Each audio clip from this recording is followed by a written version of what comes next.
Hello everyone. Good morning. So this is the lecture for BSc first year inorganic chemistry. Okay, inorganic chemistry से है ये. अच्छा, Hindi medium और English medium दोनों में ही इनऑर्गेनिक केमिस्ट्री की आपकी यूनिट नंबर सेकंड चल रही थी ऑफलाइन क्लास में. ऑफलाइन क्लास में आपका कोवलेंट बॉन्ड वाला जो पोर्शन था वो लगभग फिनिश हो चुका है, जिसमें आपने VBT, VACPR ये सब डिस्कस किया था.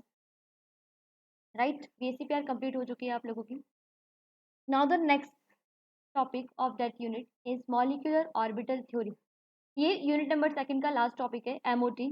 उसे आज हम कवर करेंगे. स्टार्ट करते हैं. मॉलिक्यूलर ऑर्बिटल थ्योरी, मैं फिर बोल दूं, हिंदी मीडियम इंग्लिश मीडियम दोनों के लिए कॉमन टॉपिक है.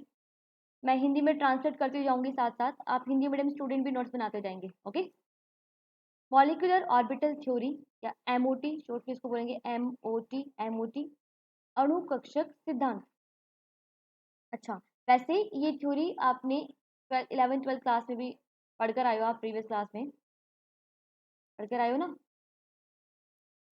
लेकिन आपके सिलेबस में है तो हम और अच्छे से इसको डिस्कस करेंगे. ओके, मॉलिक्यूलर ऑर्बिटल थ्योरी, ये थ्योरी दी गई थी मूलिकन और हुंड के थ्रू. ठीक है, ये दो साइंटिस्ट है मूलिकन और हुंड. इन 1932 में ये थ्योरी दी गई थी MOT. आप ऐसे ही लिख लीजिएगा कि मूलिकन और हुंड के द्वारा 1932 में ये थ्योरी दी गई थी. ठीक है. आगे ये थ्योरी LCAO मेथड पर आधारित है.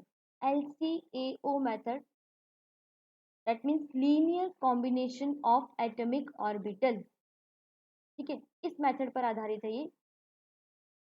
हिंदी मीडियम स्टूडेंट लिखेंगे यह सिद्धांत LCAO मेथड पर आधारित है.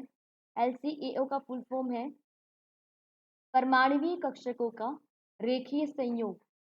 ठीक है, linear combination of atomic orbital, परमाणुवीय कक्षकों का रेखीय संयोग. ठीक है, इसमें एक्चुअल में इस थ्योरी में यही कहा गया था कि दो परमाणुवीय कक्षक या दो से ज्यादा परमाणुवीय कक्षक आपस में रेखीय संयोग के थ्रू कॉम्बिनेट होते हैं, ओवरलैप होते हैं और मॉलिक्यूलर ऑर्बिटल बनाते हैं, आणविक कक्षक बनाते हैं. ठीक है, इसी बेस पर बताया गया था LCAO मेथड बेस पर.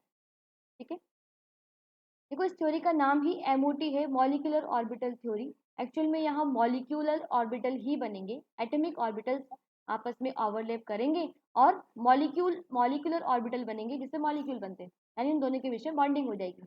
ठीक है, तो इस थ्योरी को समझने के लिए कुछ पॉइंट्स हैं जिसको हम डिस्कस करते हैं, फिर बाद में एग्जाम्पल्स पर अप्लाई करेंगे तो आपको ये सारे पॉइंट्स अपने आप समझ में आएंगे. Okay, first point, when two atomic orbitals overlap, they lose their identity and form new orbitals. The new orbitals are called molecular orbitals. Okay, Hindi medium student लिखेंगे जब दो परमाणुवीय कक्षक अतिव्यापन करते हैं तो वे अपनी पहचान खो देते हैं तथा नए कक्षकों का निर्माण करते हैं या नए कक्षक बनाते हैं. ये नए कक्षक आणविक कक्षक कहलाते हैं या अणु कक्षक कहलाते हैं. अणु कक्षक कहलाते हैं. ठीक है, क्या कहा MOT ने कि जब, वही मैंने अभी जो बताया था आपको कि दो एटॉमिक ऑर्बिटल है वो आपस में ओवरलैप करेंगे. दो एटॉमिक ऑर्बिटल, मान लीजिए p ऑर्बिटल है. ठीक है, ये भी p ऑर्बिटल है, ओवरलैप करेंगे तो आणविक कक्षक का निर्माण करेंगे. ये जो कक्षक बनेगा आणविक कक्षक. ठीक है, ऐसा कुछ इन्होंने कहा.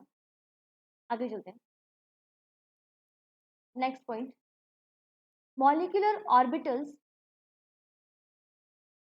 are the energy states of a molecule in which the electrons of the molecule are filled.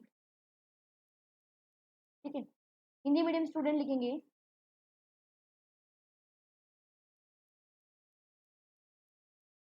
आणविक कक्षक अणु के ऊर्जा स्तर होते हैं. जो यहाँ बने ना एटॉमिक ऑर्बिटल से, वो एक्चुअल में ऊर्जा स्तर है. भिन्न ऊर्जा के बनते हैं, है ना। तो लिखिएगा आणविक ऑर्बिटल अणु के ऊर्जा स्तर होते हैं जिनमें अणु के इलेक्ट्रॉन को भरा जाता है, ठीक है। एक्चुअल में होता क्या है, जब दो आणविक कक्षक परमाणविक कक्षक, है ना, एटॉमिक ऑर्बिटल्स ओवरलैप करते हैं तो आणविक कक्षक बनते हैं, ठीक है। और आणविक कक्षक, कुछ आणविक कक्षक तो कम ऊर्जा के बनते हैं, कुछ आणविक कक्षक कहने का मतलब है मॉलिक्यूलर ऑर्बिटल, ठीक है। कुछ मॉलिक्यूलर ऑर्बिटल तो लेस एनर्जी के बनते हैं, कुछ मॉलिक्यूलर ऑर्बिटल हायर एनर्जी के बनते हैं। एक्चुअल में ये एनर्जी स्टेट ही होते हैं, इन्हीं के अकॉर्डिंग एनर्जी के अकॉर्डिंग ही इलेक्ट्रॉन फिल किया जाता है, ठीक है। आगे चलते हैं, नेक्स्ट पॉइंट लिखिएगा, only those atomic orbitals can combine to form molecular orbitals which have comparable energies and proper orientation. It's a very important point, ये ध्यान में रखना है। क्या कहा गया, अच्छा पहले हिंदी मीडियम स्टूडेंट लिखेंगे, केवल वे ही आणविक कक्षक केवल वे ही परमाणविक कक्षक संयोग करते हैं, केवल वे ही परमाणविक कक्षक संयोग करते हैं जिनकी ऊर्जाएं समान अथवा लगभग समान हो तथा वे समान सममिति वाले हो। सममिति भी उनकी क्या होनी चाहिए, समान होनी चाहिए, ओके। जैसे फॉर एग्जांपल देखो, मैं आपको बताती हूँ, कोई एक परमाणु है जिसमें 1s ऑर्बिटल है, ठीक है, 1s ऑर्बिटल, दूसरा है उसमें 1s ऑर्बिटल है। फॉर एग्जांपल H की हाइड्रोजन की बात कर लेते हैं, हाइड्रोजन H2 का बनना, H2 कैसे बनेगा, एक H का 1s ऑर्बिटल, दूसरे H का भी 1s ऑर्बिटल ओवरलैप करेंगे, इस तरीके से ओवरलैप करेंगे और बन जाएगा, ठीक है। क्या बन जाएगा, H2 मॉलिक्यूल बन जाएगा, ठीक है। तो यहाँ पर जो कहा गया उसका मीनिंग ये है कि ये जो 1s ऑर्बिटल है, 1s ऑर्बिटल से ही अच्छी तरीके से ओवरलैपिंग करेगा, संयोग करेगा। इफ 1s और 2s की बात करूं कि कोई एक परमाणु है जिसमें 1s ऑर्बिटल है, सेकंड परमाणु उसमें 2s ऑर्बिटल है, ये ओवरलैप करे, तो ये पॉसिबल नहीं है अकॉर्डिंग टू एमओटी, ठीक है। According to MOT this is not possible. Reason is that 1s की एनर्जी 2s से बहुत कम होती है, 1s और 2s की एनर्जी में बहुत ज्यादा डिफरेंस है। अगर 1s यहाँ पर है ना तो 2s यहाँ पर है, तो ये ओवरलैप कर ही नहीं पाएंगे, ओके। इनका कहने का मतलब ये है कि एनर्जी लगभग समान होनी चाहिए, साथ ही साथ इनकी जो सिमेट्री है वो भी कंबाइन करने के लायक होनी चाहिए, समझ रहे हो। जैसे एस एस कंबाइन कर गए, पी पी कंबाइन कर गए, ठीक है, वैसे एस पी भी कंबाइन करता है, बट इनके अकॉर्डिंग समिति लगभग समान या प्रॉपर ओरिएंटेशन होना चाहिए ओवरऑल। जैसे मैं ये बोलूँ, ये पी ऑर्बिटल है, इसका ये प्लस फेस, ये माइनस, ये लोग, ठीक है, और इसके साथ ओवरलैपिंग हो रही है सेकेंड पी ऑर्बिटल की, जिसका ये वाला प्लस फेज है, ये और ये वाला लोब और ये माइनस है, तो ओवरलैपिंग नहीं होगी, ओरिएंटेशन सही नहीं है, ठीक है। एंटी बॉन्डिंग बनेगा यहाँ पे, ओरिएंटेशन सही होना चाहिए ऑर्बिट क्या बनने के लिए, मॉलिक्यूलर ऑर्बिटल बनने के लिए, ठीक है। बाकी हम जब इनको अप्लाई करेंगे ना एग्जाम्पल्स में तो आपको बिल्कुल अच्छे से और समझ में आएंगे। फिलहाल आप ये पॉइंट्स लिखिएगा। Now the next point, the number of molecular orbitals formed is equal to the number of combining atomic orbitals. तो वेरी इंपॉर्टेंट पॉइंट, ये भी आपको ध्यान में रखना है। क्या कहा इन्होंने, अच्छा पहले हिंदी मीडियम स्टूडेंट लिखेंगे, बनने वाले अणु कक्षकों की संख्या, बनने वाले अणु कक्षकों की संख्या अतिव्यापन में भाग लेने वाले परमाणुवीय कक्षकों की संख्या के बराबर होती है। बनने वाले अणु कक्षकों की संख्या अतिव्यापन में भाग लेने वाले परमाणुवीय कक्षकों के बराबर होती है, ठीक है।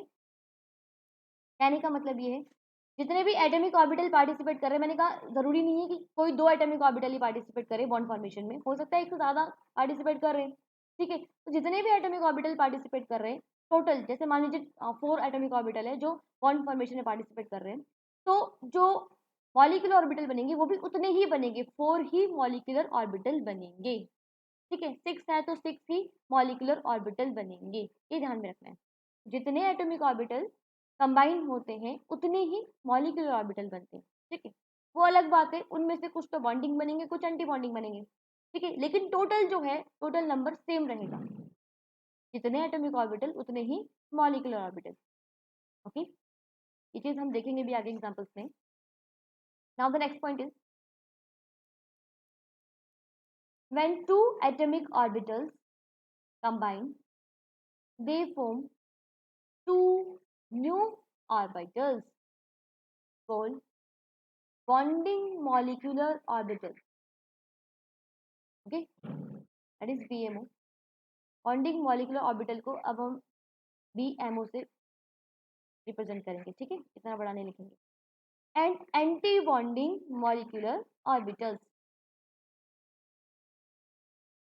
हिंदी मीडियम स्टूडेंट लिखेंगे जब दो परमाणुवीय कक्षक संयोग करते हैं या अतिव्यापन करते हैं तो दो नए कक्षक बनते हैं, ठीक है ना।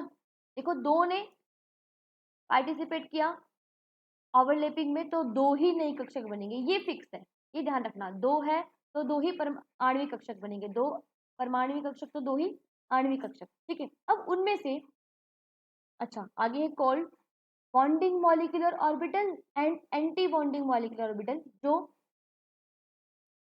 बंधी परमाणु कक्षक तथा विपरीत बंधी परमाणु कक्षक कहलाते हैं। बंधी परमाणु सॉरी बंधी आणविक कक्षक है ना, बंधी आणविक कक्षक तथा विपरीत बंधी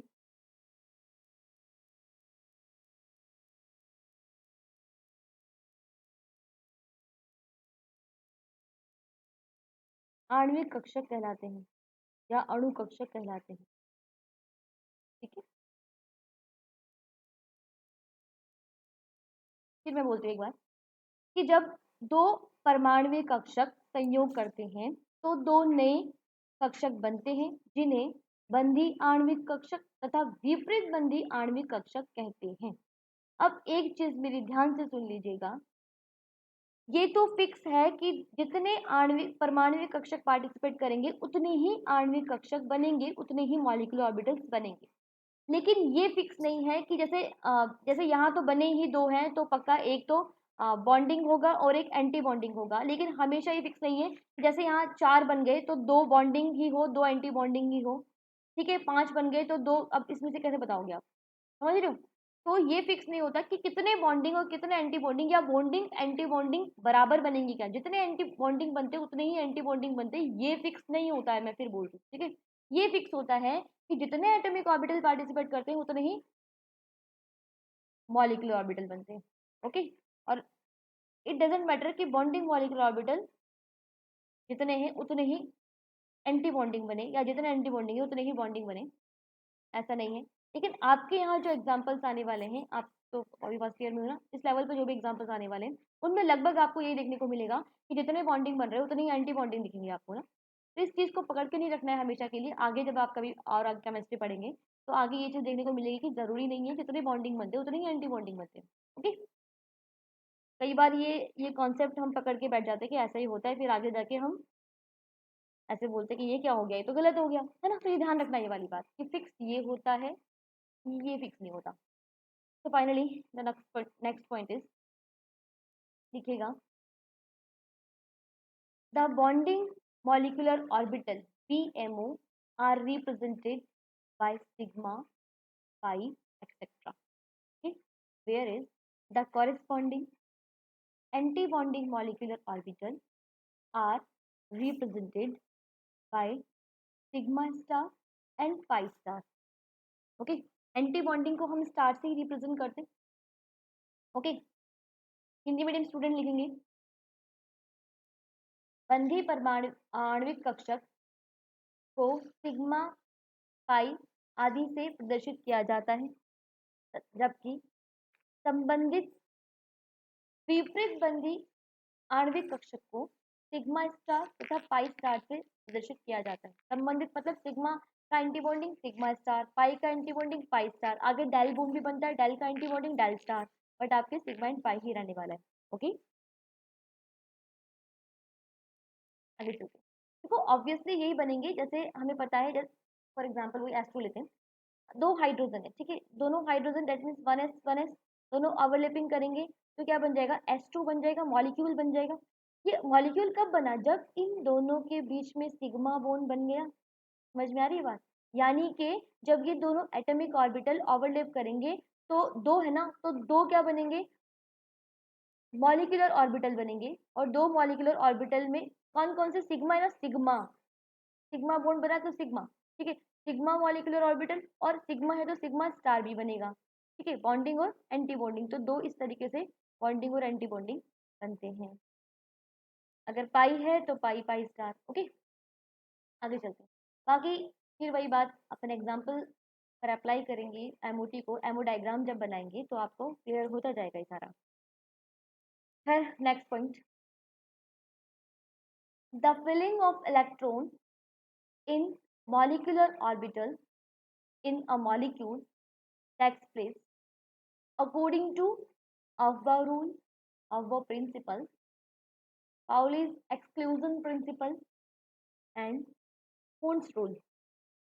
Okay, हिंदी मीडियम स्टूडेंट लिखेंगे।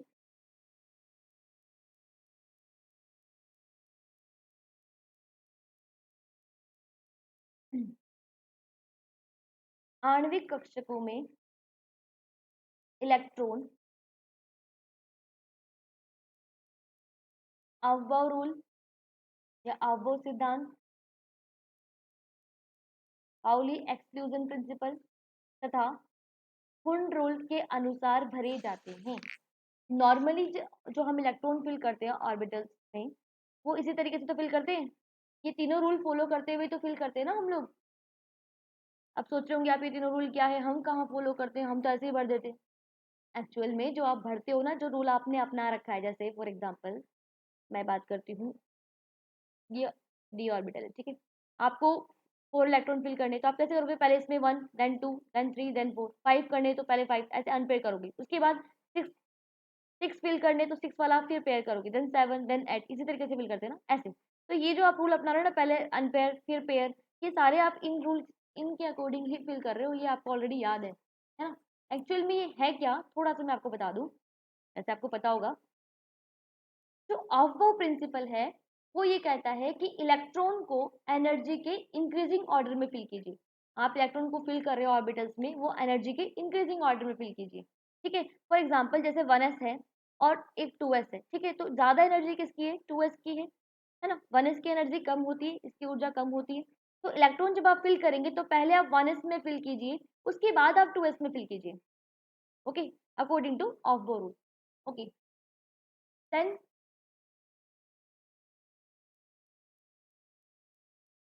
आगे ये जो रूल है ये क्या कहते हैं कि जैसे हुन्स रूल ये कहता है कि जो आप इलेक्ट्रॉन फिल कर रहे हो वो आप पहले डीजेनरेट एनर्जी लेवल में फिल कीजिए, मतलब जो समान ऊर्जा के हैं पहले उधर फिल कीजिए, उसके बाद आप नेक्स्ट में जाइए।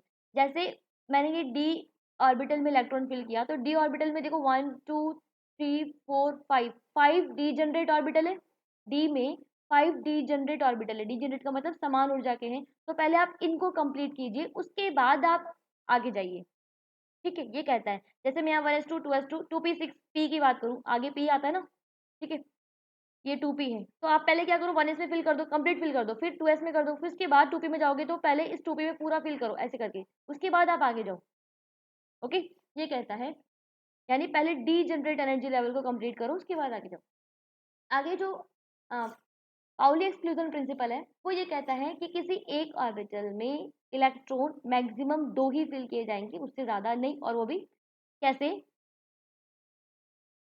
अपोजिट स्पिन से।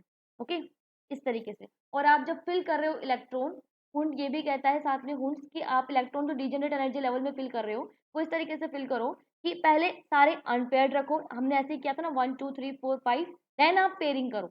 ओके, तो ये सारे रूल हमें ऑलरेडी पता है, उसी अकॉर्डिंग इलेक्ट्रॉन फिल करते हैं, ये हम इन तीनों रूल को ही ओवरऑल फॉलो करते हैं। ठीक है, और ठीक इन्हीं रूल को फॉलो करना है मॉलिक्यूलर ऑर्बिटल में इलेक्ट्रॉन को फिल करने के लिए। आगे हम बनाएंगे ना मॉलिक्यूलर ऑर्बिटल, तब हम इसी तरीके से इलेक्ट्रॉन फिल करने वाले हैं।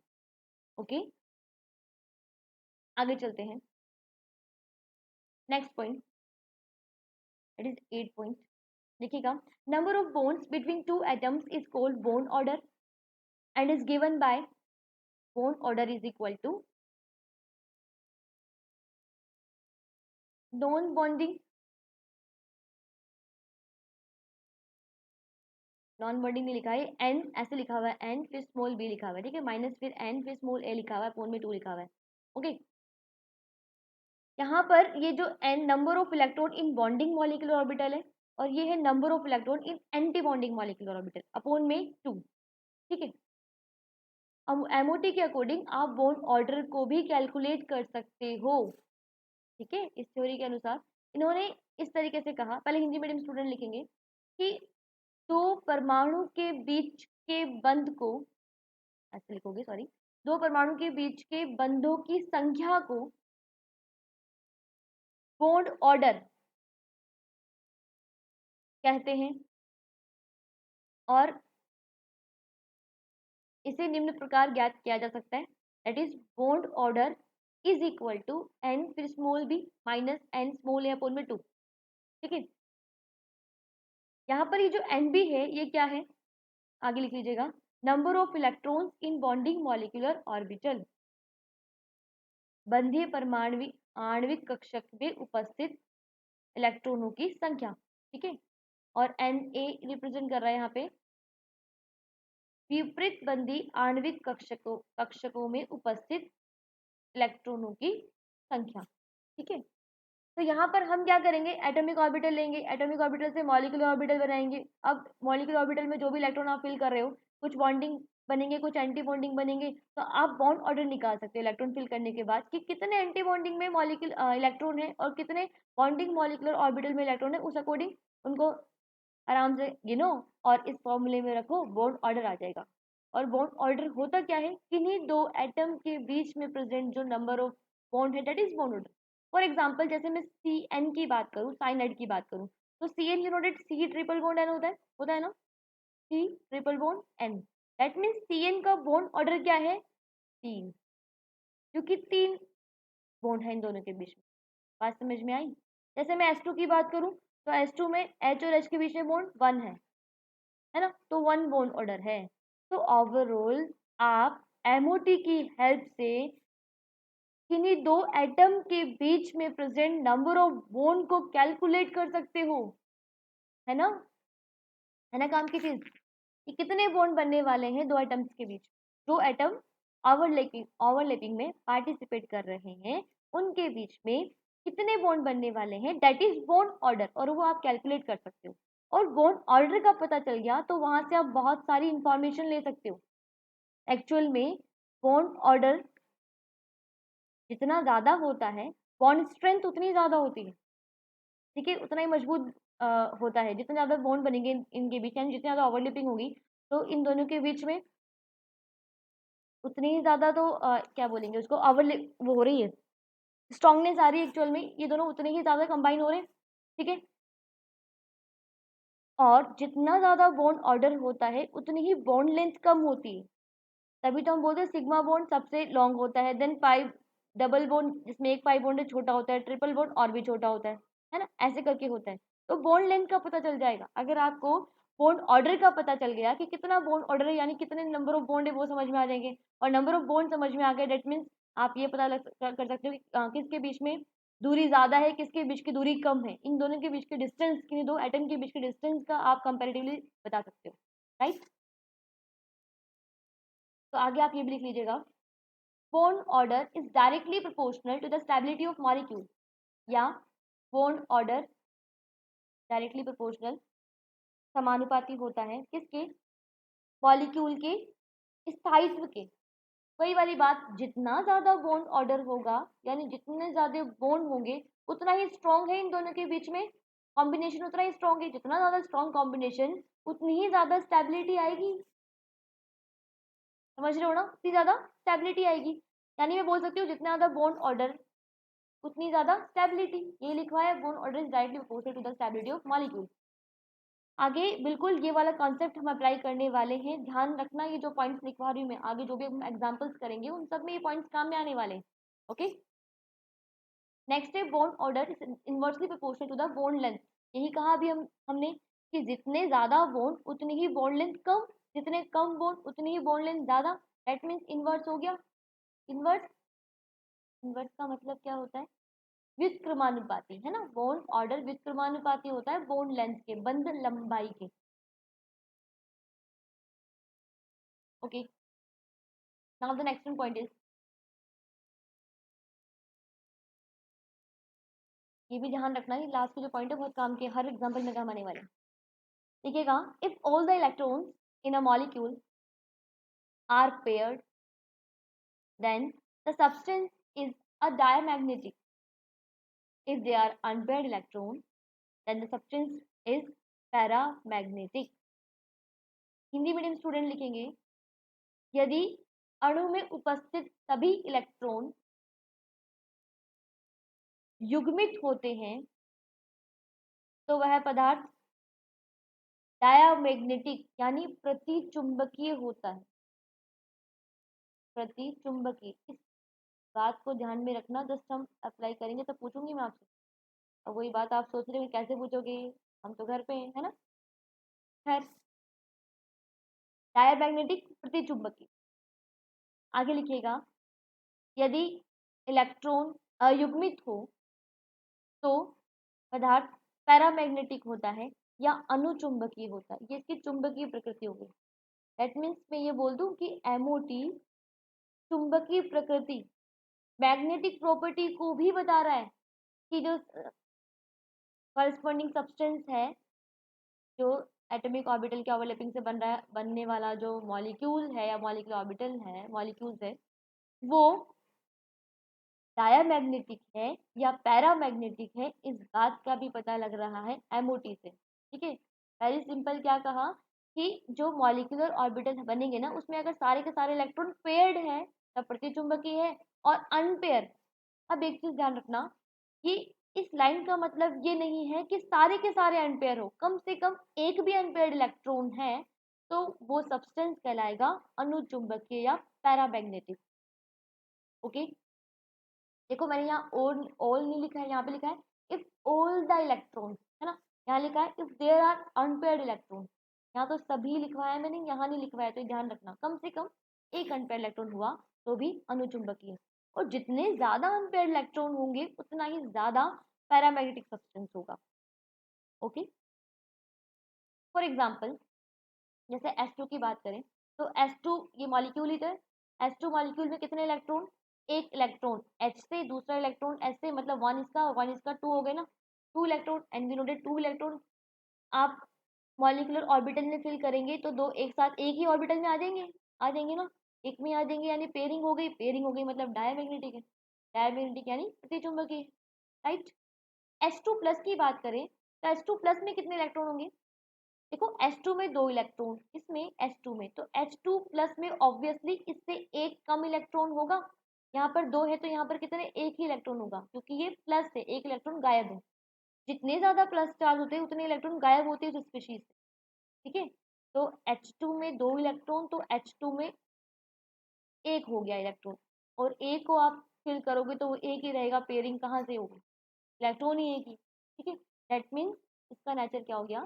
पैरामैग्नेटिक। ओके, एग्जाम्पल लिखवाया, आगे हम एमओ डायग्राम बनाएंगे तब भी आपको समझ में आ जाएगा। तो ये थे कुछ इंपॉर्टेंट पॉइंट्स या रूल्स कह दो आप इनको, पॉस्टुलेट कह दो एमओटी के। ठीक है, मॉलिक्यूलर ऑर्बिटल थ्योरी के, ये आपके माइंड में होने चाहिए, ध्यान रहना चाहिए आपको।